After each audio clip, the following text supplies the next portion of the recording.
Hello everyone, welcome back to crazy crispy YouTube channel. ఈరోజు అయితే మన తమ్నేల్ మీరు అందరూ చూశారు, కోపాన్ని కంట్రోల్ చేసుకోవడం ఎలా అని చెప్పి. ఇదైతే చాలా బెస్ట్ టిప్ అని చెప్తానండి. నేను ఎక్కువ కోపాల్లో చాలా రకాలు ఉంటాయి. ఈ రోజుల్లో డబ్బులు పెట్టి కొనాల్సిన అవసరం లేకుండా ఉండేది కాబట్టి చిన్న పిల్లల నుంచి పెద్దవాళ్ళ వరకు ప్రతి ఒక్కరికి కోపం అనేది చాలా కోపంగా వచ్చేస్తుంది, అంటే చాలా ఇన్స్టెంట్గా వచ్చేస్తుంది. దాన్ని ఎలా కంట్రోల్ చేసుకోవాలి ఏంటి అనేది అయితే ఇప్పుడు నేను మీకు చెప్పబోతున్నాను. ఈ టిప్ మాత్రం ఎక్కువ హౌస్ వైఫ్స్కి మాత్రం బాగా యూజ్ అవుతుందండి. సో ఇంకెందుకు లేట్, వినేసేయండి మరి. మనకి కామన్గా కోపం వచ్చే థింగ్స్ ఏంటంటే, ఒకటి ఫ్యామిలీ మెంబర్స్ దగ్గర నుంచి, లేదు అని అంటే కనుక ఏదైనా ఎక్కువ పని చేసి మనం సఫర్ అయినప్పుడు మాత్రం కొంచెం ఇరిటేటింగ్లో తెలియకుండానే కోపం వచ్చేస్తుంది. కోపంలో మనకొచ్చే కోపం కంటే మనకొచ్చే కోపం వల్ల మనం నష్టపోయేది చాలా ఎక్కువ ఉంటుంది.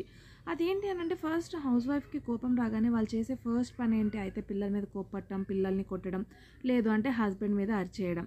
సో దీనివల్ల ఎక్కువ నష్టపోయేదైతే మనమే. ఎందుకంటే పాపం పసిపిల్లలండి, వాళ్ళకి ఏం తెలీదు. ఒక్కొక్క సిచ్యువేషన్ అయితే ఎందుకు కోప్పడుతున్నామో కూడా తెలీదు, కానీ చాలా మౌనంగా భరిస్తారు. అది ఎప్పటి వరకు, వాళ్ళకి తెలివి అనేది రాకముందు వరకు. వన్స్ వచ్చింది అని అంటే వాళ్ళకి అర్థమైపోతుంది. కాబట్టి అప్పుడు మనమే ఎక్కువ నష్టపోతాం. ఎందుకంటే అయిన దానికి కాని దానికి ఒకరి మీద కోపం చూపించడం అనేది కరెక్ట్ కాదు. అది ఎదుటి వాళ్ళకి అర్థమైనప్పుడు, తప్పు లేకుండానే కోప్పడుతున్నారన్న విషయం తెలిసినప్పుడు ఇంకా ఎక్కువ హర్ట్ అవుతాము.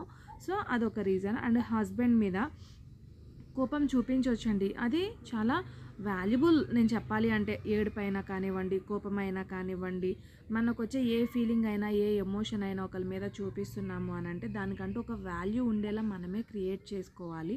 అయిన దానికి కాని దానికి ప్రతి చిన్నదానికి కోప్పడుతూ ఆర్గ్యూ పెట్టుకుంటే దానికి అసలు వాల్యూవే ఉండదు. వాల్యూ లేకుండా మనల్ని మనం చేసుకొని, మనల్ని మనం తక్కువ చేసుకోవడం కంటే, మీకొచ్చిన కారణం ఏదైనా సరే, మీకు కోపం రావడానికి కారణం ఏదైనా సరే, 10 సెకండ్స్ మీరు ఐస్ క్లోజ్ చేసుకోండి, బ్రీత్ ఇన్ బ్రీత్ అవుట్ చేయండి. ఎవరితో మాట్లాడొద్దు, ఎవరితో డిస్కస్ చేయొద్దు. ఈవెన్ కోపంలో ఉన్నప్పుడు మనకి కోపం రావడానికి అసలు కారణం ఏంటి అనేది పక్కన పెడితే, ఆ కోపంలో మాట్లాడే 4 మాటల వల్ల ఇంకా ఎక్కువ గొడవలు అయ్యే ఛాన్సెస్ అయితే చాలా ఎక్కువ ఉంటాయి. కాబట్టి ఒక్క 10 సెకండ్స్ కనుక కంట్రోల్ చేసుకోగలిగితే చాలా సింపుల్ అండి. కామ్గా కూర్చోండి, ఎవరితో మాట్లాడొద్దు, ఏ డిస్టర్బెన్స్ పెట్టుకోకండి. అంటే టీవీ అని కానీ, లేకపోతే ఏదైనా మ్యూజిక్ అని, లేకపోతే ఇంట్లో ఏదన్నా హడావుడి ఉంది, అవాయిడ్ చేసేయండి. ప్రశాంతంగా వెళ్ళండి. అంటే చల్లటి గాలి వచ్చే ప్రదేశానికి, అంటే డాబా పైన, టెర్రస్, లేదు బాల్కనీ, అట్లా సంథింగ్ వెళ్ళండి. ఒక్క 10 సెకండ్స్ కూర్చొని ఐస్ క్లోజ్ చేసుకొని బ్రీత్ ఇన్ బ్రీత్ అవుట్ చేయండి. చేసే గ్యాప్లో మీకు అసలు ఎక్కడ నుంచి గొడవ స్టార్ట్ అయింది, ఏ విషయానికి మీకు కోపం వచ్చింది అనేది మీకే అర్థమైపోతుంది. అర్థమైపోయినప్పుడు అది పట్టించుకోదగింది కాదు అని కనుక మీకు అనిపిస్తే లైట్ తీసేసుకోండి. మిమ్మల్ని మీరు కంట్రోల్ చేసుకుంటారు. మీ కోపం మీద మీకంటూ ఒక గ్రిప్ వస్తుంది, మీ మీద మీకంటూ ఒక గ్రిప్ వస్తుంది.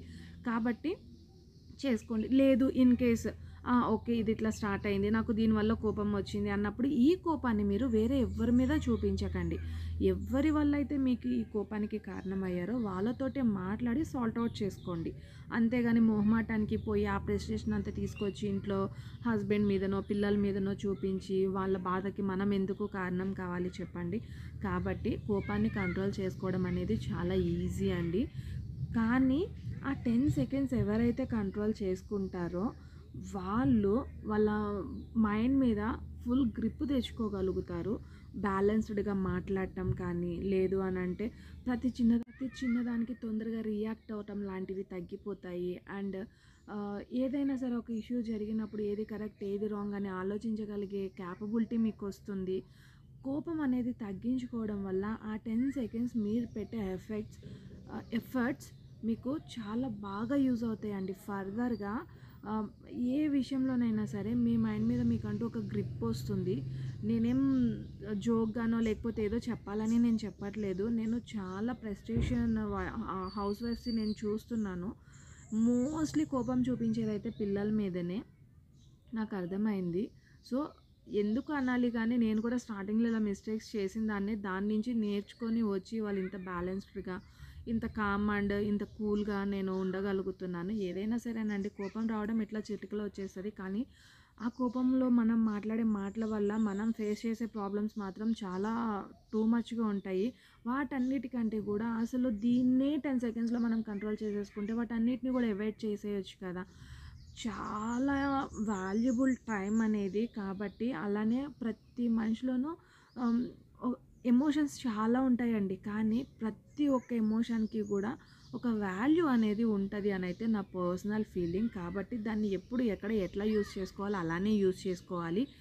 ఎప్పుడు గూడా మన ఎమోషన్‌ని మనం బయట పెట్టాము అన్నప్పుడు దానికి మనకి పాజిటివ్ రెస్పాన్స్ అనేది రావాలి. కానీ దానివల్ల ఇంకా కొన్ని గొడవలయిపోయి, ఇంకా మైండ్ పాడు చేసేసుకొని, ఆ కోపం అనేది ఇంకా పెంచుకుంటూ వెళ్ళిపోయి, ప్రతిదానికి అంటే ఏం మాట్లాడినా కూడా కొంతమంది తప్పుగా తీసేసుకుంటారు. మనం మంచి చెప్పినా కూడా చెడుగా అర్థం చేసుకుంటారు. ఇలాంటి మైండ్ సెట్ అస్సలు కరెక్ట్ కాదండి. మనం స్టార్టింగ్‌లోనే మనలో ఉన్న ప్రాబ్లమ్‌ని గనక మనం గెస్ చేయగలిగితే, ఆ ప్రాబ్లమ్‌ని మనకి మనం రెక్టిఫై చేసుకోగలిగితే మనకు ఒకళ్ళు చెప్పాల్సిన అవసరం ఉండదు.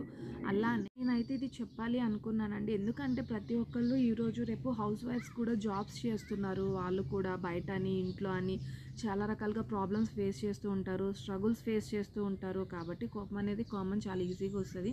కానీ దాన్ని కంట్రోల్ చేసుకొని చూస్తే ఎంత బావుంటుందనేది కూడా మీకు తెలియాలి.